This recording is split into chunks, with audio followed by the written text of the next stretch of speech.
Hello, यो चाहिँ हामीले आफैले बनाएको सिस्टम हो होइन। यसमा चाहिँ के पनि प्रब्लम छैन। एकपल्ट आएर ट्राई गर्दा हुन्छ। यो चाहिँ हामीले आफै नै आफ्नै सिस्टमलाई चाहिँ कसरी पेमेन्ट रिसिभ गर्ने भनेर आफैले डेभलप गरेको सिस्टम हो। यसमा चाहिँ प्लेयरले क्यासेपबाट, भेनोमोबाट, पेपलबाट मजाले पैसा रिसिभ गर्न मिल्छ।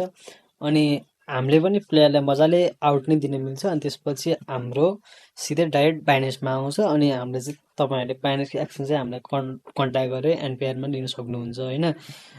यो सिस्टममा चाहिँ हाम्रो डेली अपडेट भइरहेको हुन्छ। अनि हाम्रो केही पनि प्रब्लम केही पनि छैन होइन। हामी लाइभ सबै डेमो देखाएर दिन्छौँ होइन। यो चाहिँ वान स्टप सोल्युसन हो क्यासिनो चलाउनेहरूको लागि होइन। सिस्टम चाहिन्छ भने चाहिँ मैले टेलिग्राम दिएको छु, टेलिग्राममा चट्ट आउनु। मस्त है सिस्टममा कुनै प्रब्लम छैन है। हामीले रनिङ विथ एबाउट 15-20 दिनबाट रनिङ गरेर टेस्टिङ गरेर यो सक्सेस भइसकेपछि मात्रै हामीले यहाँनिर चाहिँ ल अब चाहिँ हामी मात्रै होइन अरूले पनि चलाउँछन् भनेर चाहिँ लिएर आएको सिस्टम हो होइन। यसमा चाहिँ अनि आउनु इनबक्समा कुरा गरौँ, मजाले क्यासिनो रन गरौँ, कमाउँ, यही भयो अब।